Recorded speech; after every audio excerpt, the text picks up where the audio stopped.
Everyone has a story, and I believe that sharing your story has the power to connect people. I'm a working mom, wife, and seeker, and nothing lights me up and brings me more joy than having meaningful conversations. And one of the things I love to talk about is psychedelics.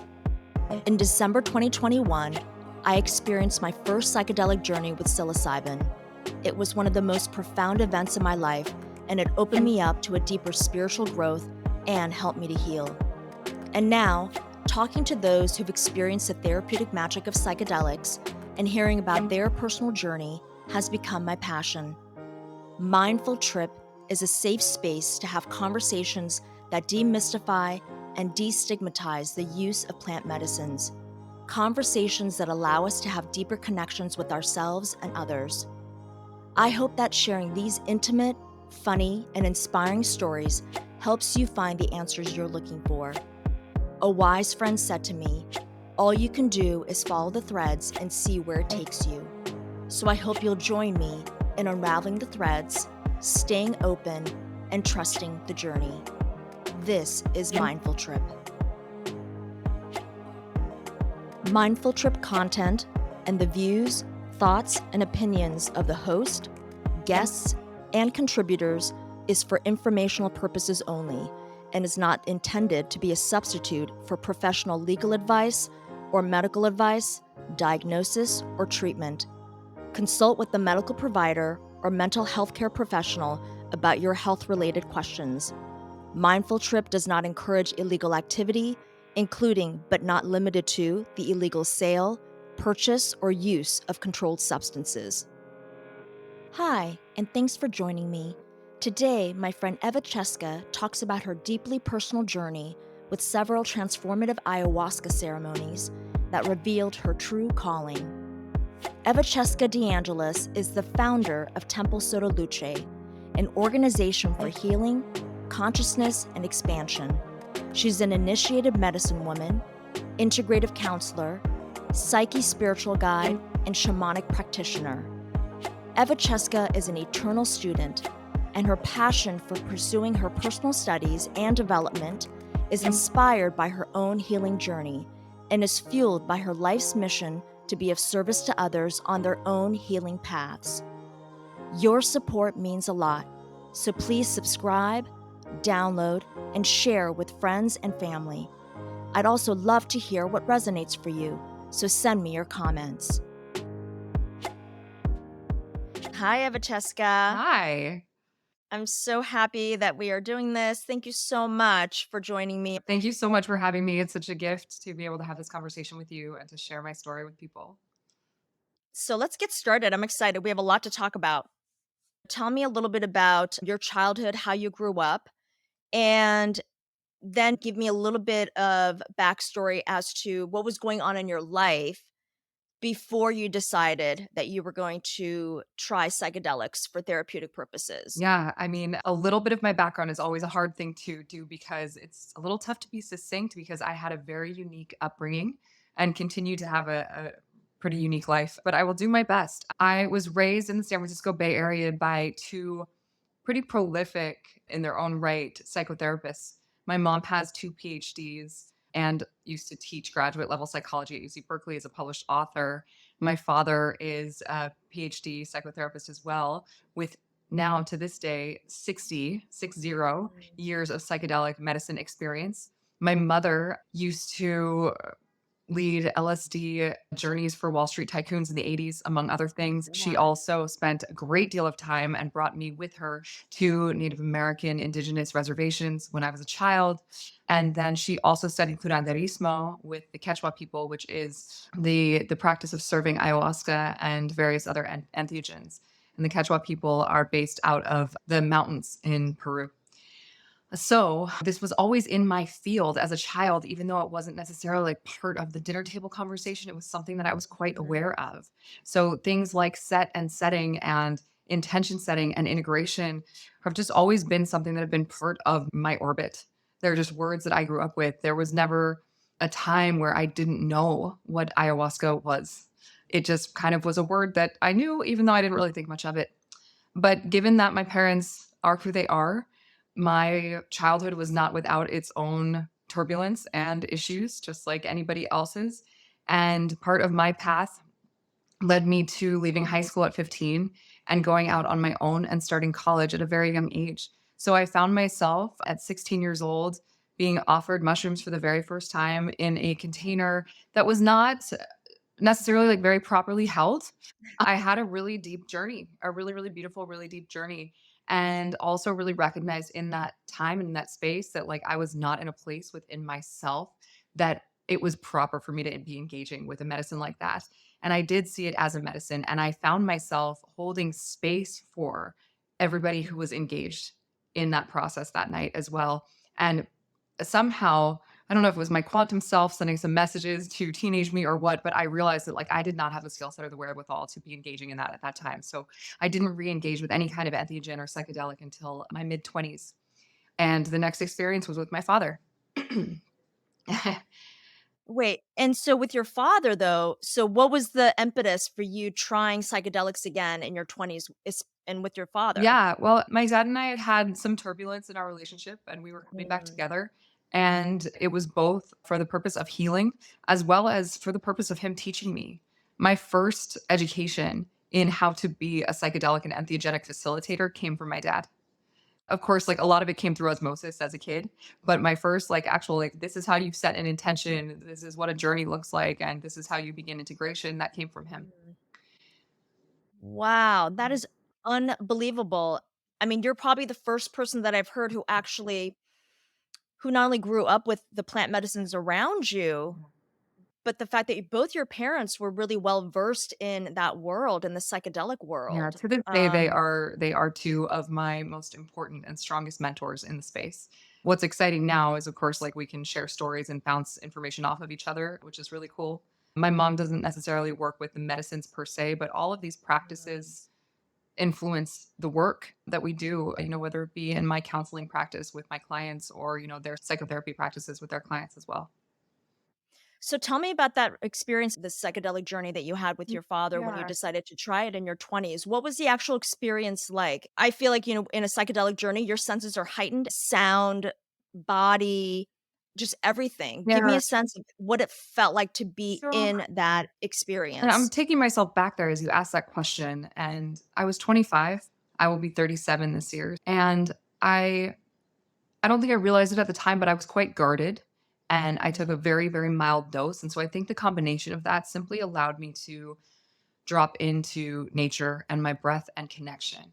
But what it did was it certainly created some openings in me for my next set of journeys and experiences. Mhm, Then, over the next 5 years, in deepening my path and learning more about psychedelic facilitation and treating myself really as my own client and mm. practicing with myself and also with my family. I call them like hashtag fam journeys, like when we all journey together. I learned a lot, and I did have some deep somatic experiences that I kind of felt like I was almost bumping up against, like, I would really open up with my breath, I would really Mm, drop into a center, I would be able to get into, like, a really beautiful deep state of balance of both somatic peace and openness, and also neuro-emotional cognitive processing, if you will, like, really, really opening up mm, to new concepts, to connection, and in that, I started to feel like I was beginning to hit a wall. And the joke kind of became, as I started to do this a little bit with friends here and there, the joke became, here's the point in the night where Evacheska is going to pontificate about love. mm. And I noticed, like, okay, I'm starting to move through some really great things in my body. I'm releasing tension in places that I was holding tension. I'm processing some things. I'm realizing some things about myself that maybe I wasn't so aware of. And yet I keep coming back to love. Now, normally that would be a really good thing, right? I do believe that love is like the driving force of the universe. It's the thing that creates everything. And I within myself started to notice that it was a little bit of a barrier for me, that there was something underneath this understanding and concept of oneness and love and unity and connection that I needed to go deeper within myself. And so, after many years of deep work within myself, both in facilitated and then solo facilitated ceremonial and journey spaces with psilocybin and MDMA and LSD, I felt the call to ayahuasca. Before we move into the ayahuasca, this journey that you did with your dad when you're in your 20s, what were some of the things that were coming up that you had to process? If you Yeah, can. I think actually, like, it wasn't that one specifically in which things came up that needed processing because as I said, I was still quite guarded and I took a very, like, a minor dose. But later on, when he and I sat down with the intention of really, really healing our relationship together, I mean, some of the things that I needed to process were around just getting outside of my fear of how to speak to him, how to speak my truth, how to be able to connect with him, how to love him and love myself while loving him. And, the thing that I'll say about that is like that one first journey, not the one at 25, but the one where we really set the intention to go in together. While it was absolutely deeply, deeply healing for us, it only just opened a door for us to go deeper. And it opened some really, really important neural pathways and channels within myself to be able to do some very, very deep integration. And I do, as somebody who is an integration counselor, I'm integrating my experiences with these medicines every single day of my life, truly. Mhm. Without integration, I think that the best ceremony, the most beautiful experience, the deepest experience, it really is all for naught if we're not integrating. And so that journey with my dad like really opened the door for some very, very, very important integration with how we connected with each other. And also for me, how I connect with myself, how I respond within myself when I notice how I'm connecting with somebody else, how I talk to myself, where the other areas that need to be explored are, etc.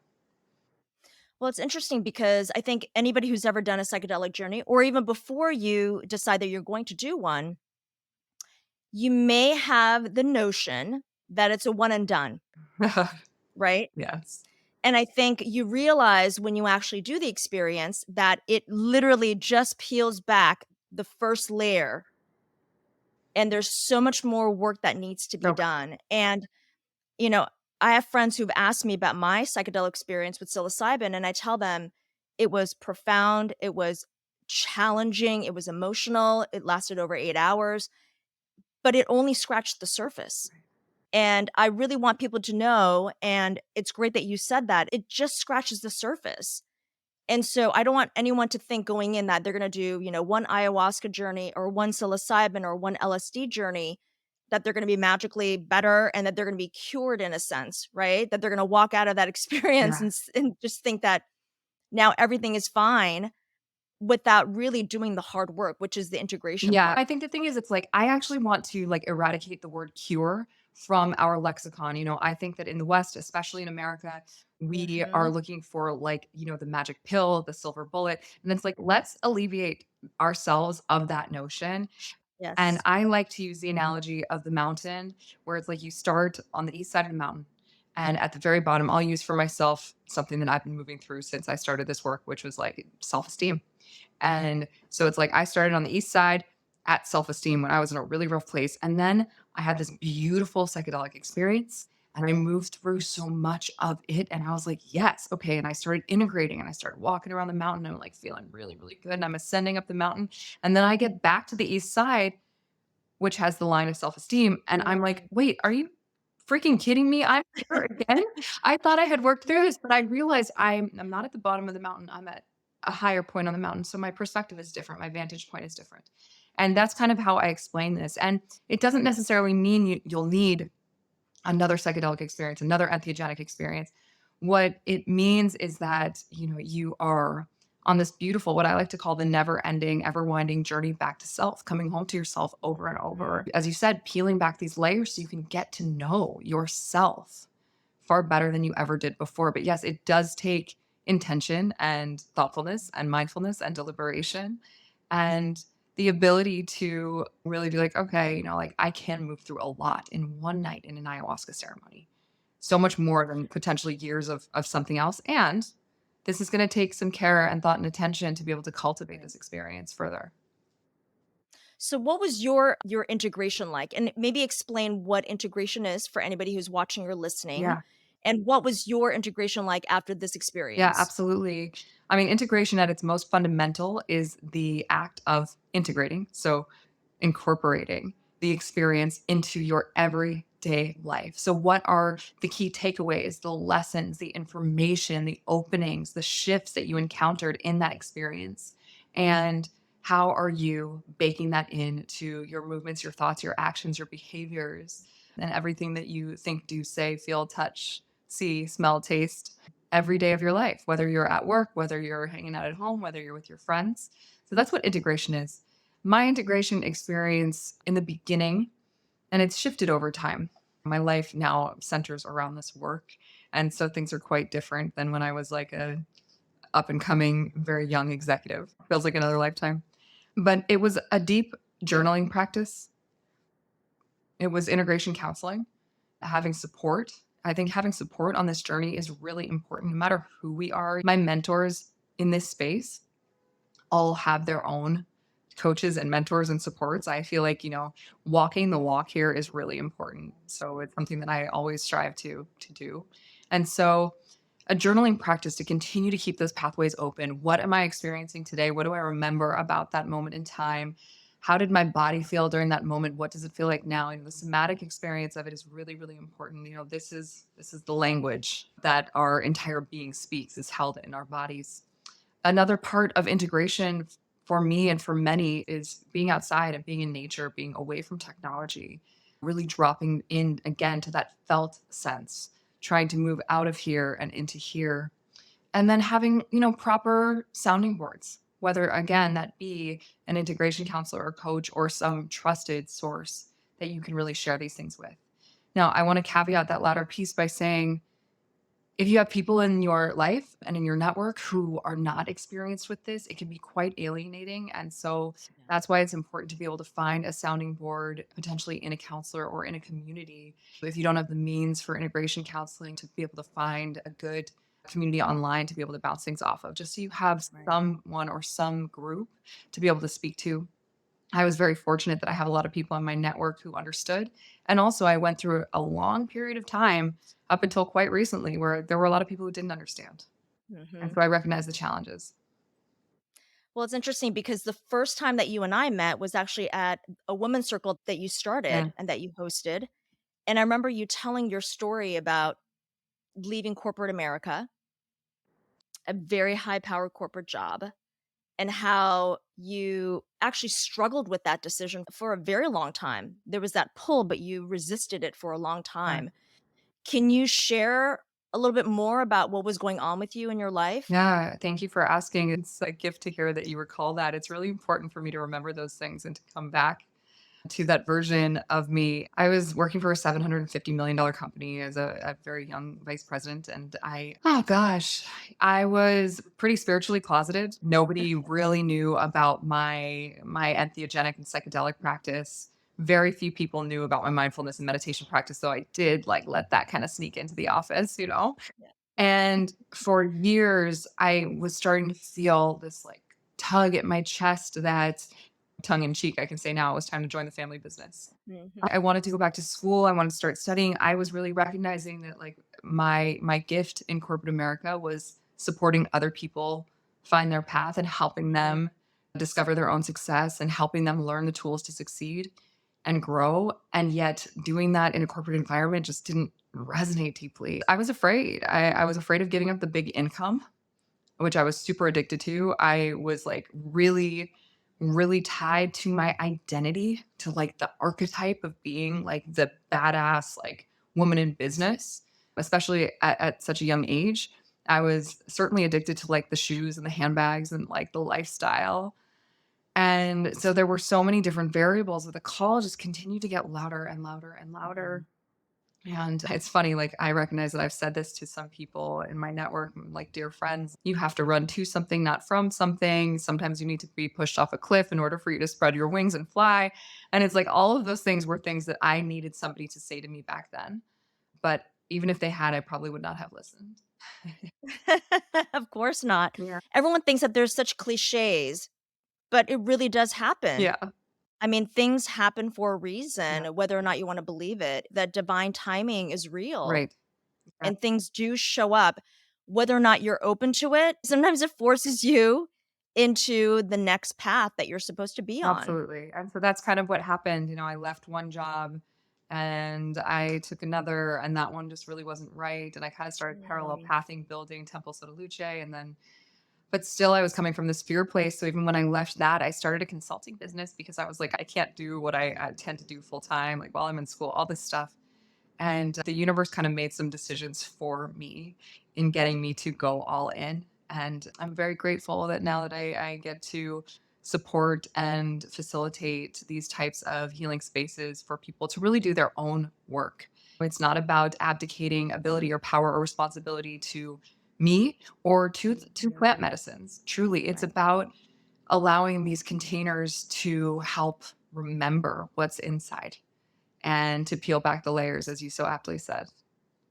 What were the messages from the universe that made you pay attention and essentially forced you on the path that you're supposed to be on? Yeah, well, things just kind of kept like falling out from under my feet in the Mm. other world. Like I would be presented with this really beautiful opportunity that would like sustain my income so I could keep exploring this more comfortably. And then it would suddenly disappear.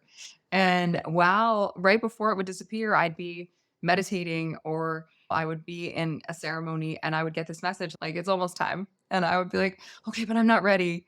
Sometimes we are far more ready than we realize we are. Right.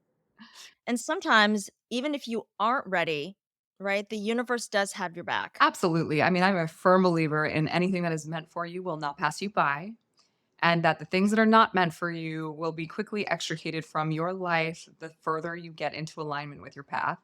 And I Yes. have seen that time and again through income opportunities, through relationships, through friendships, even through material things that have just disappeared from my life that were not serving. And I'm very grateful. I'm very, very grateful. But it's been wild to experience. So, the universe gives you these messages that you cannot ignore. So, what happens next? What is the next plant medicine journey that you decide that you are going to do, that you are Yeah. going to go on? So, well, I spent a month in Peru, leaning into my time with ayahuasca and plant medicine in January of 22. And then just this past January and February of 2023, I just got back 3 weeks ago from living in the northern Amazon jungle, studying under an indigenous Pibo curandero, who's somebody who serves ayahuasca and works with other indigenous and ancestral approaches to plant medicines that are not psychedelic or entheogenic, but are healing in their own respects. So I spent 2 months there.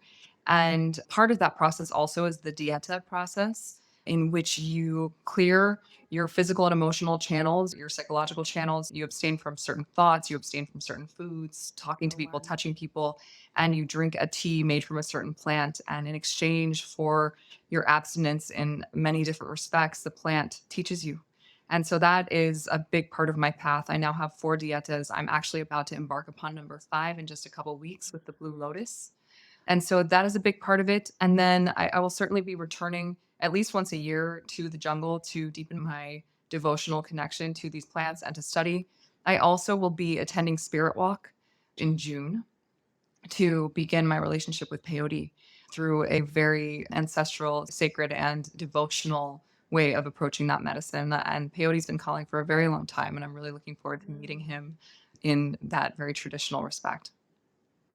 Well, you have so much experience with so many different types of plant medicines. If there was one significant journey that you can share, and I know they were all significant in their own way, Mm. profound, deep messages that Yeah. came out of it, deep learnings, but if you could share one. Yeah. I would love to speak to 2 if that's okay. Sure. Yeah. One of the ceremonies that I really wanna speak to came in just about 6 or 7 weeks ago in the jungle.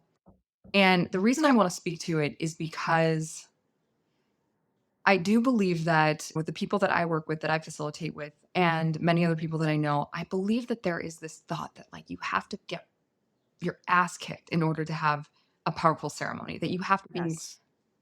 high out of your mind or unable to walk.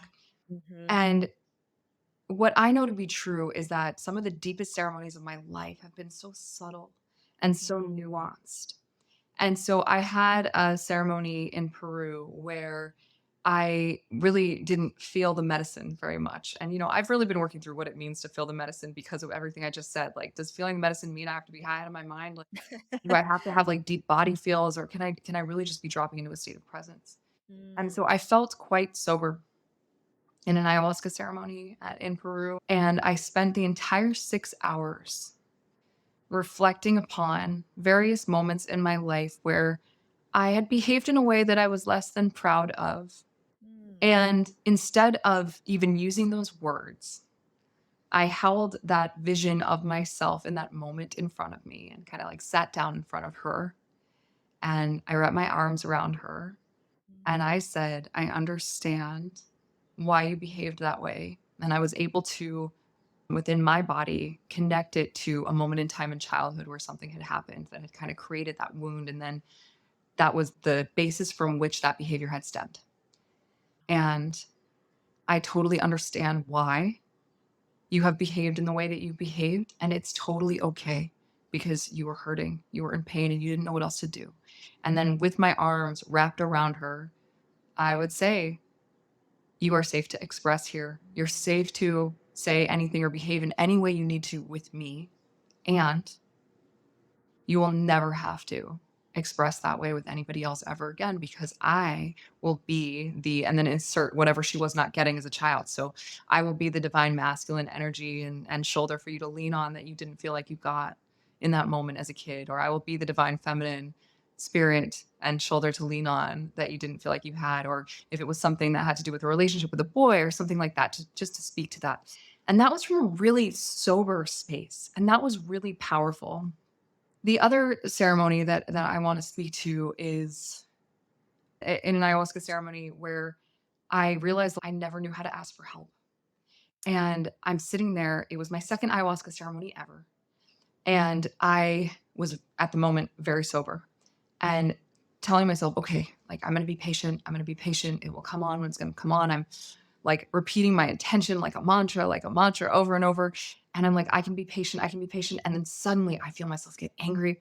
And I'm like, F this. I don't want to be patient anymore. Like, I'm supposed to ask for help. I'm asking for help. I'm like screaming in my head at the medicine. Like, here I am. I'm asking for your help. Like, effing help me, help me, help me. And I just get this like nod back. And this voice just kind of goes, help yourself. And I realized that she had to speak my language, she being ayahuasca. She had to speak my language, and that stubborn girl who would never ask for help was now being told to help herself when she could never ask for help. And so it opened this dialogue of really exploring why I was not comfortable and the fact that I thought that asking for help made me weak and I would rather be strong, but that it was okay and strength actually meant being vulnerable. So that was a very powerful one.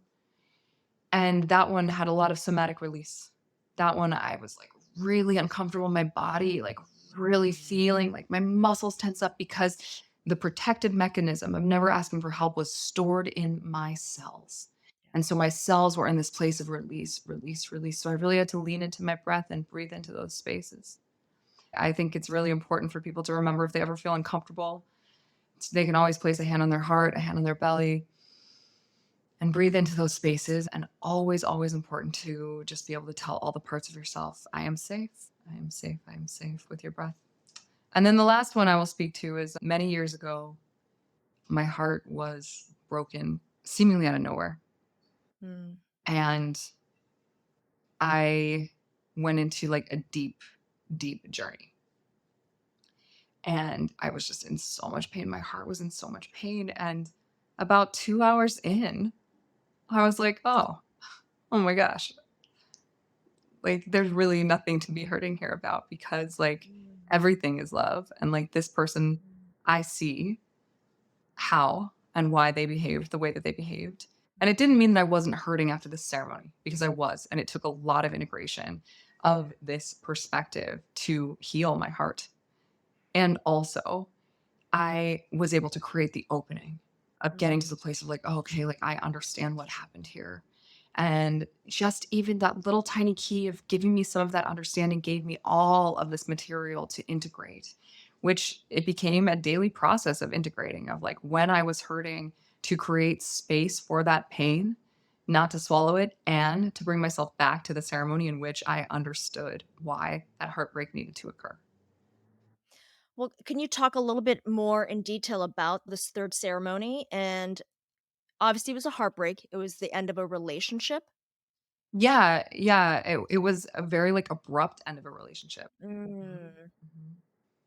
And so, why did you feel the need to do a ceremony after that abrupt breakup? Yeah, I mean, I will say, like, I didn't even treat it, like, all too ceremonially. I would say, like, this was, like, probably the space where I was, like, many years ago, and I was not as, like, devoted to this work as I am now, and not as, Mm. like, in the practice as deeply.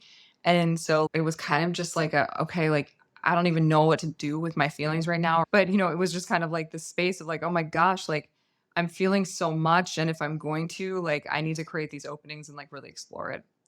I wouldn't recommend that for people who are not experienced, even for people who are. It's like really important to Mm. have somebody holding that space for you.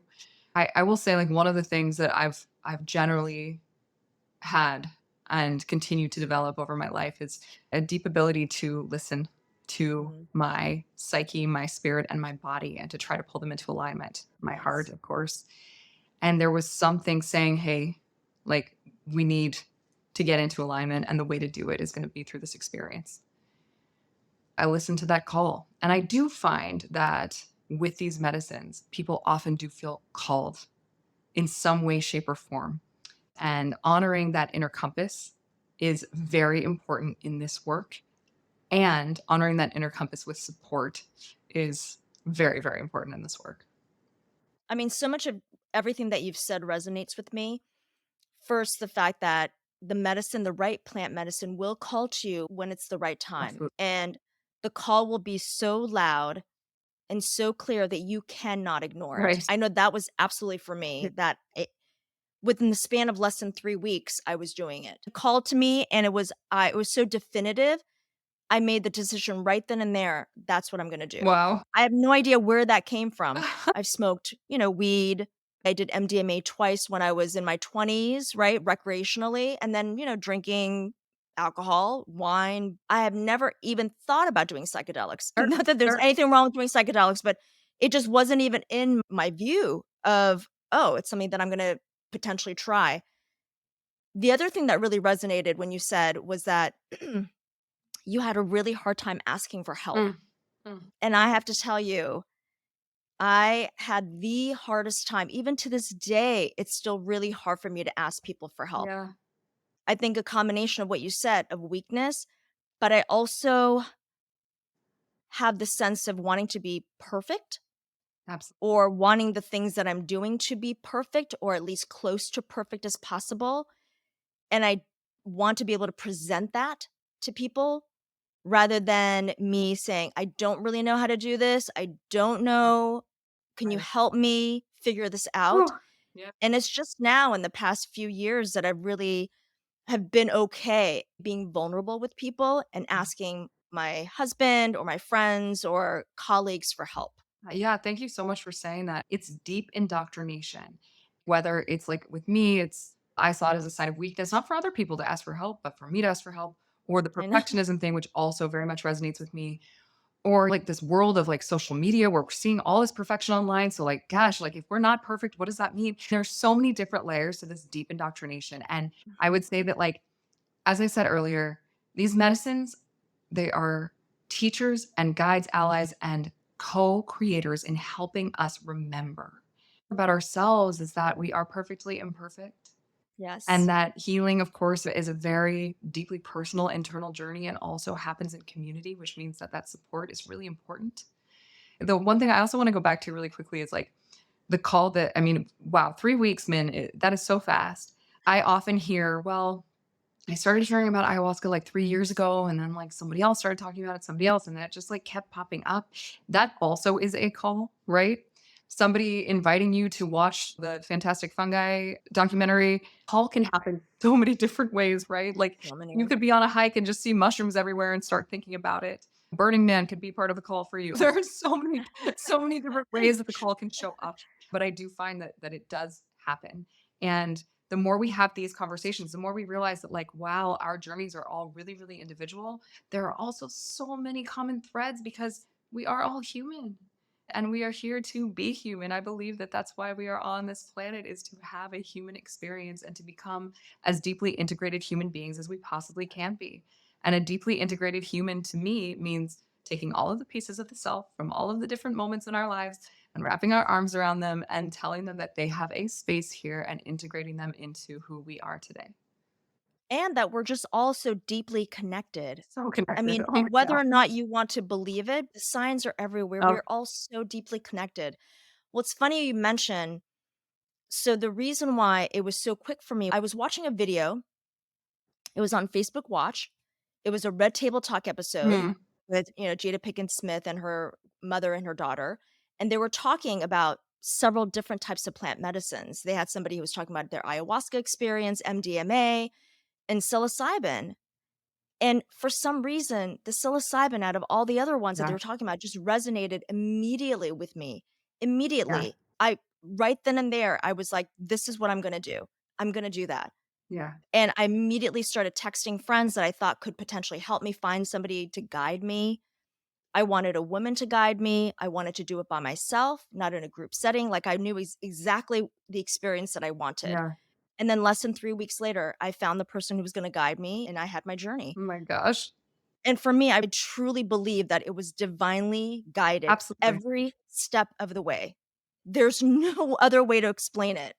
The way that it happened, it was divinely No. guided every step of Of the way. course. Of course it was. I mean, it makes perfect sense. So the other thing that resonated with me, what you talked about, is that your body keeps the score. Yes. Yeah. Your body holds on to so much of your emotional Yeah. wounds, your experiences, any past traumas, Whew. right? Yes. I mean, it has now been proven scientifically. So, for those of us who do not fully believe in the energetic holding of these mechanisms, it has been proven scientifically that we quite literally carry ancestral trauma in our DNA, and Yeah. that this deep work, whether it be with entheogens, psychedelics, or energy work, somatic experiencing, that we are able to release this trauma from our cells and actually engage epigenetics. And epigenetics is the act of actually changing our DNA. And sidebar, ayahuasca, they are now starting to study epigenetics and ayahuasca and how ayahuasca is leading to epigenetics, but I'll set that aside for now. I mean, as I continue in my studies, as I continue to grow my practice, as I continue to do my own work within myself, I am realizing that the most important aspect of all of this is a deep understanding of the nervous system and of Mm. somatic work.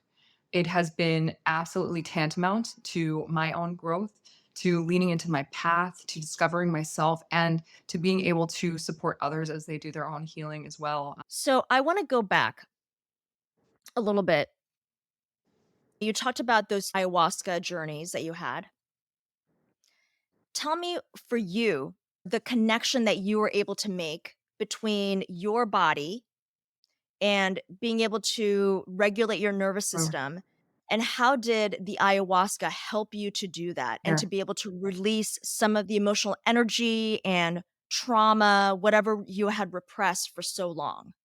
Yeah, it's a really great question. I mean, I think first and foremost, one of the things I'm very grateful about with my unique upbringing, the list is long, but one of the things I'm very, very grateful about is that my parents taught me breath work at a very young age, a very young age.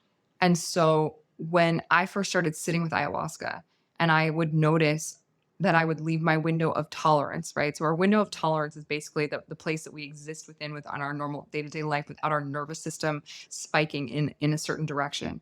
So whenever you notice your heart rate is elevated in a conversation with someone, you notice your cheeks getting hot, you notice that you get jittery or uncomfortable, you want to leave or you want to be aggressive, right? Your fight, your flight, that's your nervous system and your sympathetic nervous system kicking in and getting outside of your window of tolerance. Now, breath, nice, long, slow inhales and even longer, slow exhales can kick on your parasympathetic nervous system to Mhm. help you move out of that fight or flight state. So I had a skill set and a lexicon there when I went into ayahuasca. So when I noticed myself getting close to leaving my window of tolerance because I was upset or sad or Mhm. angry, I was able to breathe and create space for that emotion and create space for the part of me that was being activated by that emotion. And so ayahuasca actually helped me lean in even more deeply to my breathwork practice and breathe more deeply, I think, than I've ever breathed in my entire life. And during these ayahuasca journeys, I know you had some challenging moments. What did you see? What did you hear? Give me a sensory experience so that whoever is listening or watching Yeah. can get a real full perspective Yeah. about what a potential ayahuasca journey could be like. Yeah. And no, again, disclaimer that everyone's Everyone's journey different. is going to be vastly different. It could be magical and mystical and difficult.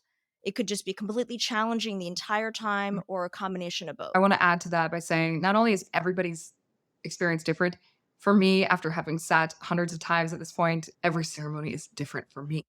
Like no two are alike. And it's Mhm. wonderful. And some are so beautiful and some have been deeply challenging. And I will say that like the challenging ones I actually think are better because I do see people getting a little bit addicted to the beautiful experiences and doing some bypassing. And so the challenging that's where it really all happens. That's where the magic happens. I've had my experiences where I've seen all of like the psychedelic Alex Gray, beautiful imagery. I have been up in the cosmos and the stars, flying around the planets. I've been in other worlds, other dimensions, all of that kind of stuff.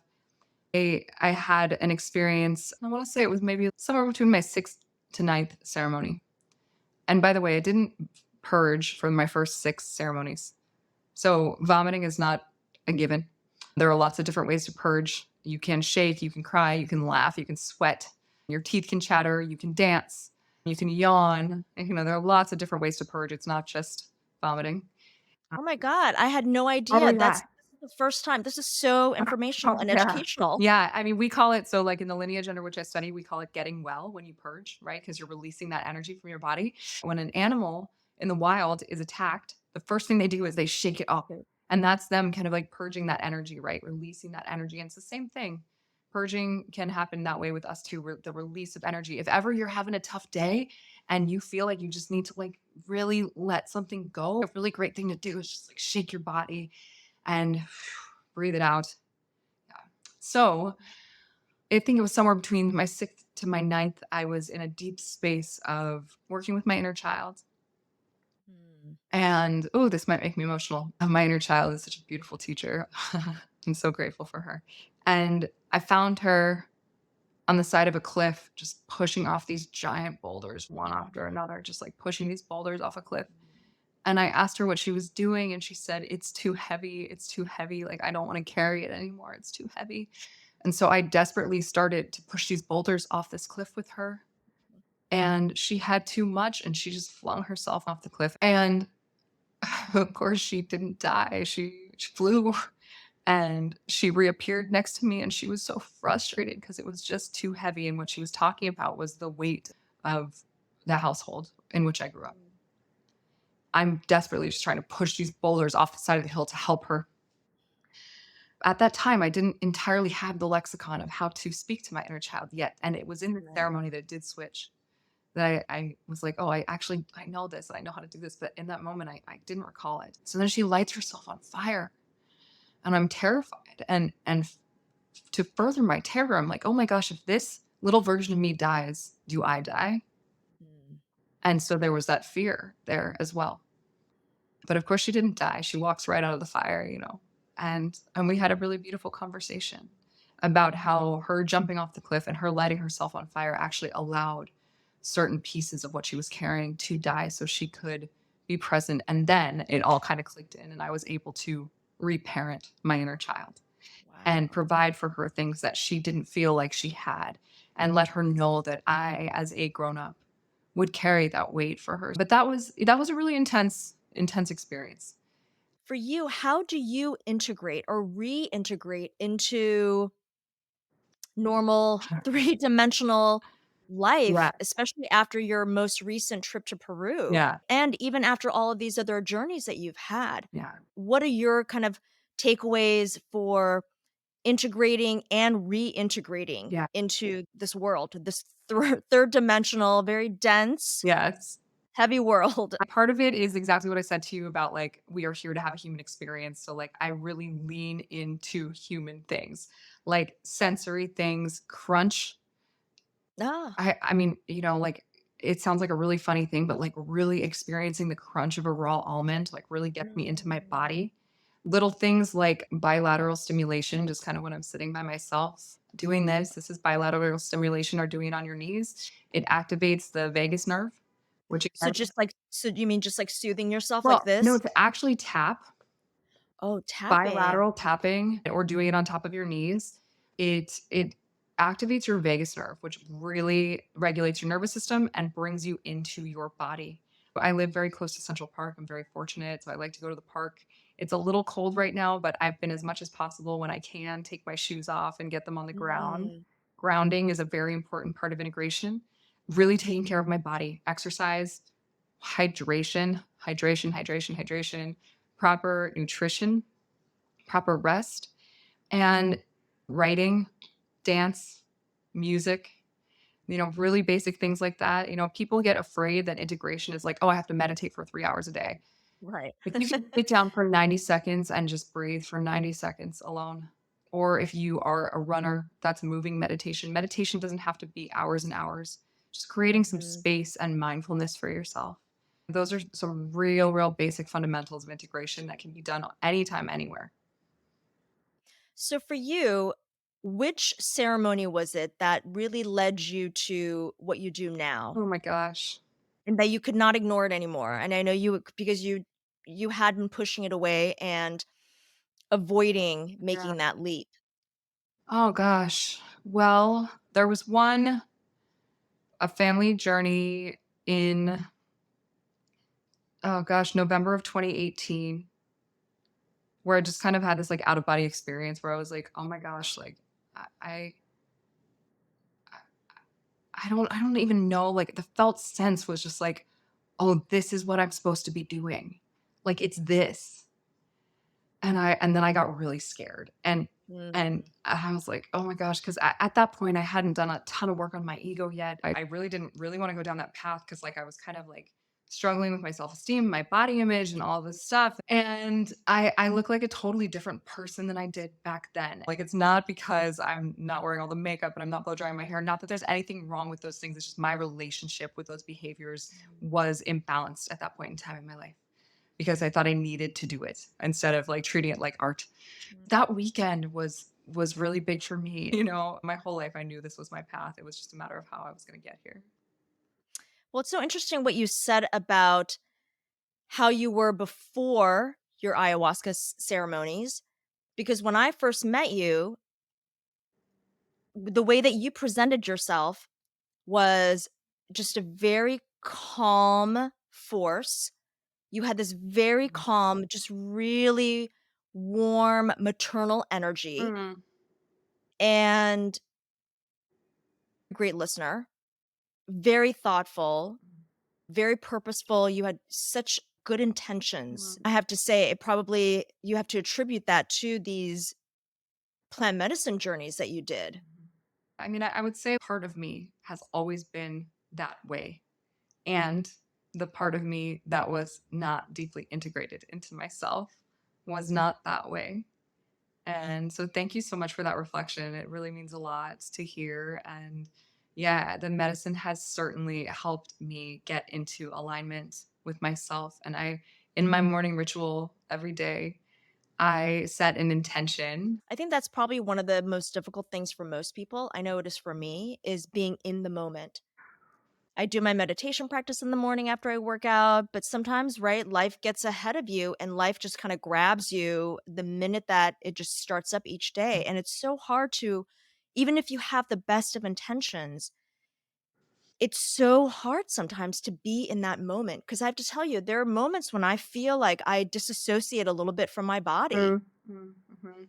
And Yeah. it's hard for me to get back in there. It's Yeah. really hard sometimes for me to get back and ground myself. Yeah. I've been trying to figure out why I feel that sense of dissociation. Right. And I don't know if it's because I just don't want to be in that space or in that situation, or I just have other things that I'm thinking about and my mind is just wandering, Yeah. right? It could be a combination of both. Well, there are a few things I would say to that. I would say number one, sometimes being present and being mindful is being present and mindful with all of the stuff that's happening in your head. You know what I mean? So it's like being present, being mindful doesn't mean always clearing your head and like being Right? like, yes, it can be that. And that's beautiful. And it's like, all right, let me be really present and really mindful about the fact that like I can't stop thinking about a million things right now. I just, okay, what is this sensation? Where am I experiencing in my body? My head feels like it's going to explode. Okay, I'm going to be present with that. You know, like allowing space for that. In terms of the dissociation, when that's happening, part of us is trying to keep us safe. Mm, So if you can identify what part of me is cowering, what part of me is running, where, and if you don't know what part, where is it in my body that's driving? right. Can I just spend a minute focusing on that part of my body and thanking it for sending up the warning signs? And so, really, just again, it's like learning the lexicon, really learning that communication channel of asking the question, inner listening, knowing sometimes you won't get the answer, and that's okay too. Right. But the awareness of that like dissociation is a really actually important foundational starting point. And just giving yourself a lot of grace, Oh my right? gosh, yes, yes, amen to that. Aho. Forget perfection. I mean, I really had to throw the idea of perfection out the Oh my window. god. It's Of course. an unattainable goal. And how boring would it be if we were all perfect? It would be so boring, but we get it in our heads. But, I I commend know. you for working through that and continuing to lean into not having to be perfect. That's practice also. Thank you. Yeah. It's such a beautiful way to end this conversation too. It's been so wonderful to talk to you. It's been so wonderful getting to know you and the friendship that we have cultivated. I just really am so grateful. I am too, man. I'm so grateful. I'm so excited for your podcast. I'm so honored to be featured here and to have this conversation. I feel like you and I could speak for hours on this topic. But just thank you so much for having me on one of your early shows. And I hope to be on again in the future. Oh, Yeah. absolutely. We will definitely have a part 2 for sure. Wonderful. Thank you so much. Thank you so Thank much. you. Take care. I hope you enjoyed today's episode.